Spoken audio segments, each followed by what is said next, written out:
what are the things that I can control, right? Control the controllables, make your decisions, move forward, have a plan. I'm not saying go into something and have no earthly idea what you're doing, but execute. Let nothing stop you from executing. Welcome to the High Voltage Business Builders, a show where we interview people committed to making their next million through passive income using real estate, brokering, e-commerce, and beyond. If you're a passionate business builder yourself, visit voltageb2b.com to get in touch now. Hey folks, welcome back to the call. I have my good friend here, Jay. Jay, welcome to the call, sir. Thank you so much, Neil. It's great to see you, and thank you for the opportunity to be here today and to serve your wonderful audience. Yeah, I do have a great audience, and they always love to consume content around e-com and real estate investing, mindset, business growth. They like to listen to what others are doing and obviously glean tidbits and information. And so I'm hoping in the next little bit here together that we can share something they can take away from this call and use today to help them better their lives, better their business, better what they're doing today. And as a high voltage business builder, I'm honored to have you on this call to have this conversation today, because you are a big proponent of mindset. You're a big proponent of building people up in whatever kinds of business models. Let's dig into that a little bit. Let's talk about you. Let's learn a little bit about who you are, your background.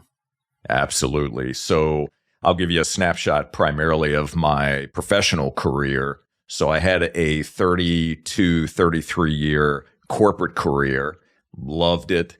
Born and raised in Virginia. That's not where I live today. I'm actually in Florida, where I'm recording this from. But 32 years and held a number of different positions over those years, typically in leadership and management roles, sales leadership, etc.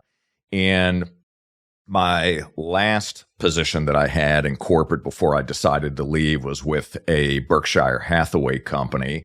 And thoroughly enjoyed it. I loved the corporate life. When I first got into my very first corporate position, it was a very conservative company. I'm wearing a suit and tie every day, and I felt good. And I was actually making some good progress, building some decent relationships and moving up the corporate ladder at a fairly rapid clip.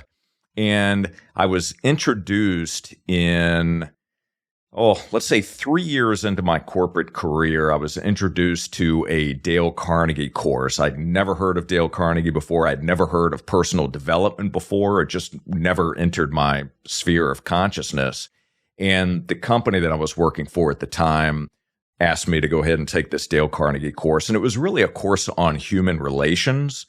And it was an excellent course to help me better refine my skills on speech, how to speak in public, how to use my voice properly, how to build more resiliency, how to show up with more confidence. And it was really an amazing, amazing course. Well, through that, I started to meet others. I was introduced to other authors in the personal development space. And one thing led to the next. And next thing I know, I could not consume enough of that content. And it really began to change the way that I viewed the world. It changed the way that I was showing up for my company, for my family, for my customers. And an interesting thing happened along the way. My ego got in my way, quite frankly, but I didn't know it. I thought that I was doing the things that I needed to do to be successful. I was showing up the way that I thought others needed me to show up. And the reality is I was being rewarded for the behaviors that I thought were leading to the success that I was achieving. But it wasn't until years later when not only did family members approach me, but those who were close to me, who were confident enough to look at me in the face and say, this is becoming a problem, right? You're isolating yourself. You're not being as effective as you could be. It's more about you than it is about the team, than it is about us. And that reality hit me square in the face. And, it was a series of tough conversations. And so I really had to take a step back and do even more work on myself so I could grow and start to identify those blind spots. But there were some important lessons that I learned, Neil, along that journey that help me today in the coaching work that I do and how I help others. So fast forward, and we can talk about any of these topics as you want to maybe peel back a bit. But so fast forward a bit, 32, 33 years in corporate, I decide it's the right time for me to leave and start my own business. Not only did I have the confidence to do so, I had the experience, I had the relationships, I knew it was the right time. So left the corporate world, started my own coaching and consulting business where I also advise companies, and I absolutely love it. I started that business in 2017 and have grown that organically, just basically one customer at a time. So I do one-to-one coaching, I do group coaching, I speak on stages, advise companies, as I mentioned. And then I also have a podcast where I had an amazing guest, Neil Twa, on there as well. And it's really been a fantastic journey with tons of lessons learned, lots of opportunities for growth, plenty of failures along the way.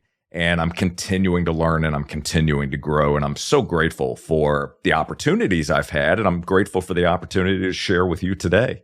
Yeah. I mean, that's a great story. I mean, 33 years in the corporate world. I didn't quite spend that long, but I had gotten my fill after about 15 years of doing it. And what is it that actually triggered that moment? Like you said, you went to Dale Carnegie's Institute and you looked at this. What was that moment where you triggered, okay, this is enough?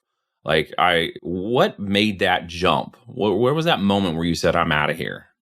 Yeah, it's a good question. As I look back, and I've really had to contemplate on that very question, because sometimes there's not one particular thing that you can point to. In my case, it was a series of events. Number one was if I was going to move further up the corporate ladder with the company that I was with at that time, the Berkshire Hathaway company, it would have required a move to where their corporate office was located. That was going to be a very tough move. I was already traveling every single week, and that also over a period of years was taking its toll, from entertaining to almost every meal. My lifestyle wasn't as healthy as it could have been. I wasn't getting in the gym as much because I was spending so much time on an airplane. So anyway, a combination of that, not necessarily wanting to make the move because I didn't feel it was the right move for me. And also I was just taking a look ahead, and I realized that, look, if I want to be in control of, to the best of my ability, of my own destiny, do the things that I want to do that truly do fulfill me, that give me energy, that give me great joy, and where I can make a greater impact, I need to do that on my own. And it was also wanting to be able to prove to myself that I could do it, that I could take everything that I had learned and be able to pour into others in my own organization. So that was really the catalyst behind making the jump at that moment. Yeah, and that's actually very familiar to me personally, as you explain that, because we didn't really talk about this, but my life at IBM was, we jokingly call it, I've been moved. Because we were moving somewhere every week. It was, you've got to move to somewhere if you're not traveling. And then it was literally the corporate lifestyle of consulting that you were talking about, and the constant movement and the constant entertaining and the constant eating out. I ballooned to 100 pounds above where I am now. In my worst case scenario while I was working there was 320 pounds. So I hated that lifestyle, and that really broke my mind, right? And it really broke my confidence in who I was, and had to kind of redefine. It sounds like similar story to what you had. There was just moments of things that a number of things added up to just said, this is not the guy I want to be anymore. That's exactly right. And, sometimes, we face that reality at different stages in life. And I'll just be perfectly candid with you. Yeah. I actually should have made that decision years earlier. I really should have. I mean, now, as I'm looking back and I have greater perspective because I have enough distance from it, it becomes crystal clear that years earlier, I had reached a point where even though I was performing and even though I was doing the things that I needed to do, I wasn't fully vested the way that I should have been. And that should have been the red flag to me, because when I go all in on something, I go all in. I give everything I've got to it. And I did that for so many years. But I started to realize that there was some part of the magic behind what I really enjoyed out of a corporate career that just wasn't there. And I needed to find that. And part of that finding was the personal journey, right?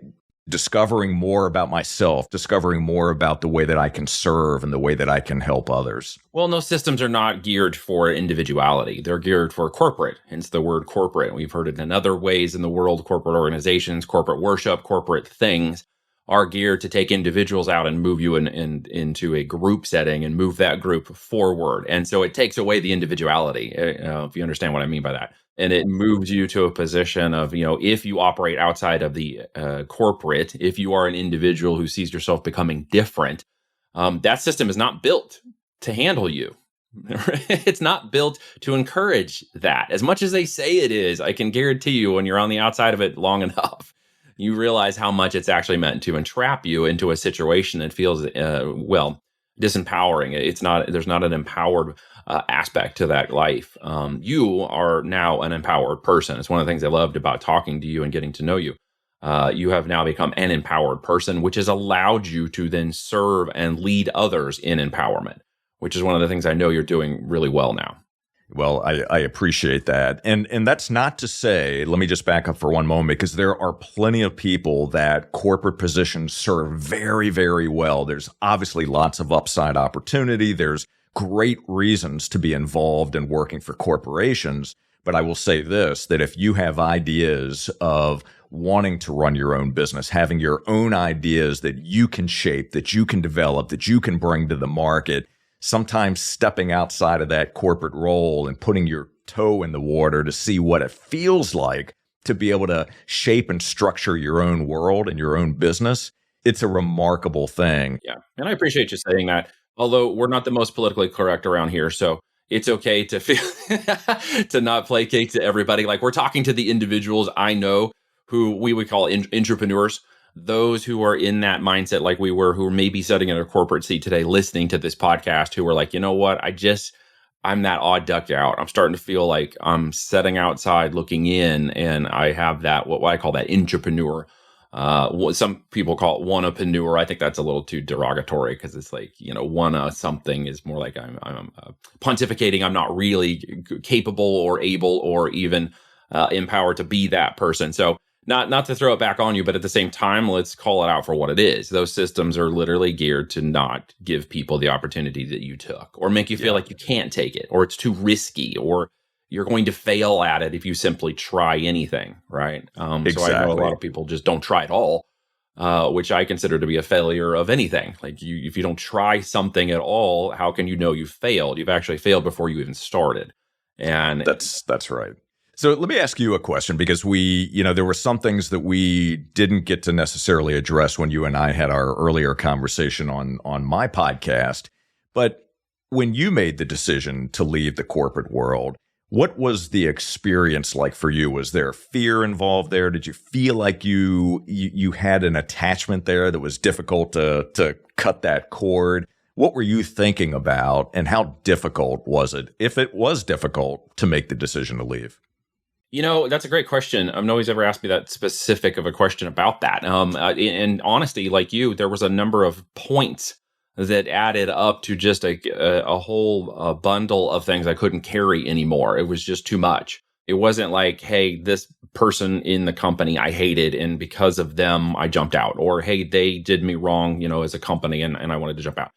One of the instigators was one of the projects I was working on, some of the leadership in the project, and I didn't see the eye to eye as to way the business should be done. And after having done that my entire career, they wanted to shift things away from the way I know it should have been done, simply because they didn't understand. And so that resistance kicked in my natural drive to attack, my natural drive to resist. And so that resistance in me kicked in. And so all of a sudden, I was no longer wanting to play by the rules of the way they had things set up. And because of that resistance, they could feel it. And then when they felt my resistance, they dug in deeper. And when they dug in deeper with reviews and with control over me to try to keep me down, I resisted that more. And that just turned into a bit of a battle. Who was the, bigger ego at this point is basically what it shut into. And then there was mechanisms that started to open up the doors to, well, I could move to a different project.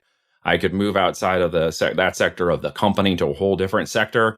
Opportunities I was now looking for were presenting themselves as I changed my mindset and elevated my frequency. I believe opportunity is just a matter of frequency, and the opportunities come along and you are either elevating yourself to that frequency and it's available. You can call it spirituality. You can call it a God thing. You can call it just elevating your self-awareness to your capabilities and extending yourself beyond what is currently whatever it is holding you down. And then another series of events aligned themselves. Either I stepped into them or God presented them, however you want to say it in your world, or those doors opened. And one of them was, my wife was like, hey, if you don't want to be here anymore and you're not a happy person and you don't want to travel, then, you shouldn't be doing it anymore. And there was a moment of empowerment. The company said, hey, go to Argentina, or maybe you're going to have to move completely different division and start over at a different pay grade. There's another moment of empowerment. Do I want to take that, or do I want to empower myself to move? There was just a number of those things that all of a sudden added up to my resistance to the whole environment. And just said, that's it. Like, I'm ready to do this. And the moment I was ready to change that, I started to make movement towards that change. And the doors opened and they said, great, here's your severance package. And I said, perfect, I'm out of here. It just aligned, right? Thank you for sharing that, because I think it's a valuable lesson for all of us. And it's so interesting how once we start to look back and we're able to look at a situation through different optics, right? We start to see those signs. We start to see those things that were always there, but we either didn't want to see them, we were choosing to focus in other areas. But once those signs start to come into focus, it becomes so clear, and the answer is right in front of you.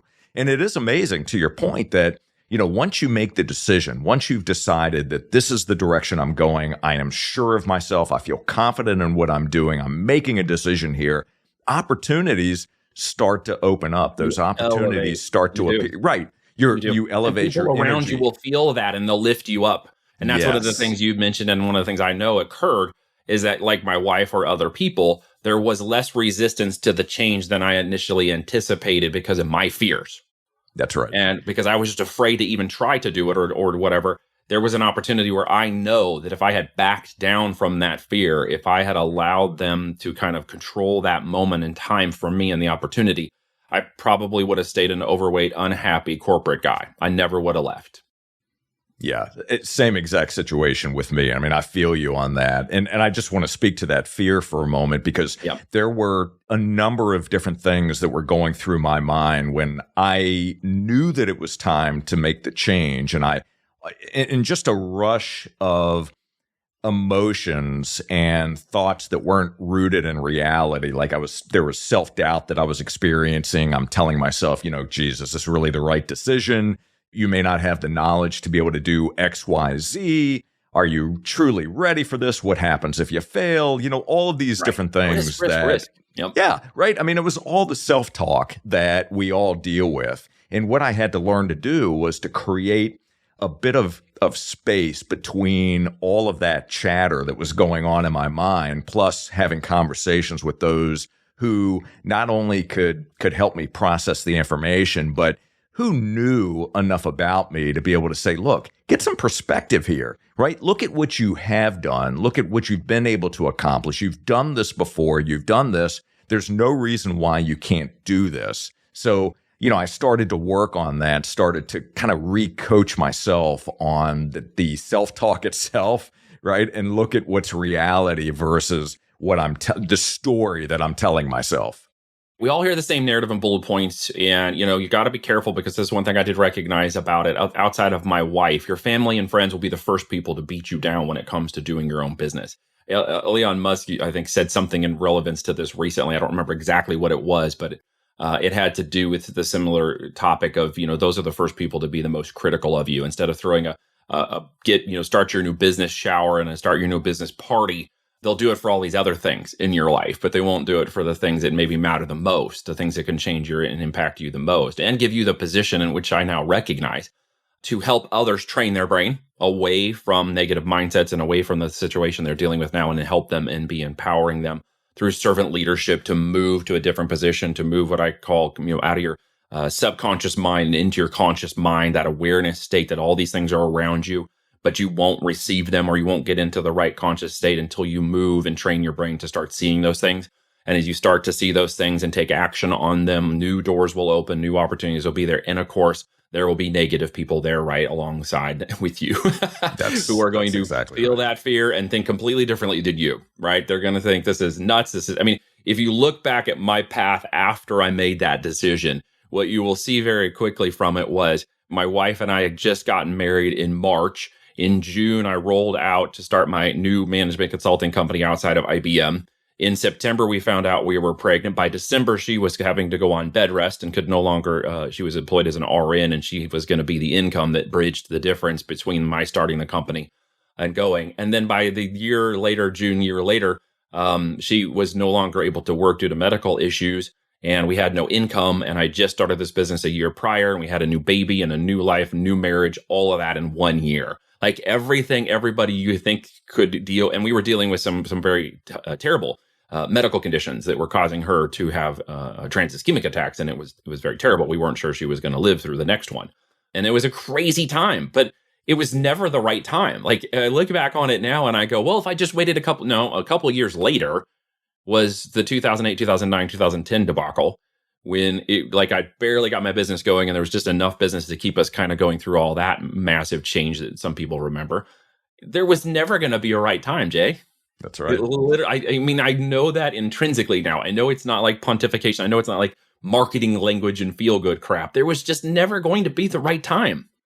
Yeah, you're so right. But now that's something that you were able to experience yourself, and you are able to articulate that now. So yes. Think about the people that, like individuals that I coach, whether Absolutely. It's entrepreneurs, small business owners, who maybe haven't gone through that same experience, but they're having those same kinds of questions. Well, maybe I should wait 6 months. Maybe I should wait until. Well, if we keep waiting until, there's a perfect scenario. Magic moment. We're never going to execute, right? Because you're never going to really execute. You won't. There is no perfection. The goal here is progress. So what can I do in this moment? What steps can I take? There are things that are going to be outside of my control. There are always going to be things outside of my control. But what are the things that I can control, right? Control the controllables.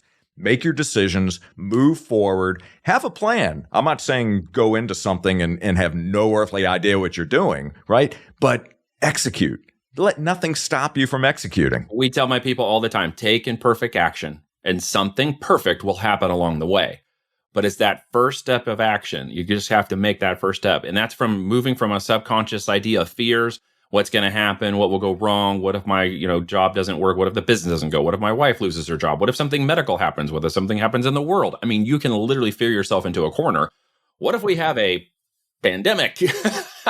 Right? I mean, the last few years have been a strange time, but they've also been an amazing time for people to actually stop, look, and refocus. For those who are paying attention, I've seen a lot of people do that in the last few years who have looked at it and said, okay, you know what? All of that other stuff, this is a major shift for me to move to a lifestyle, to a business, to a plan of action that moves me forward. And we're not just talking about e-commerce, Jay. I mean, we're talking about business. We're talking about financial investments. We're talking about starting a franchise. We're talking about building your own company of some kind. It doesn't really matter. What matters was, we're talking to those people who have that heart mindset and fear of maybe starting a business of some kind and want to move from that intrapreneur people that we were previously into the entrepreneur.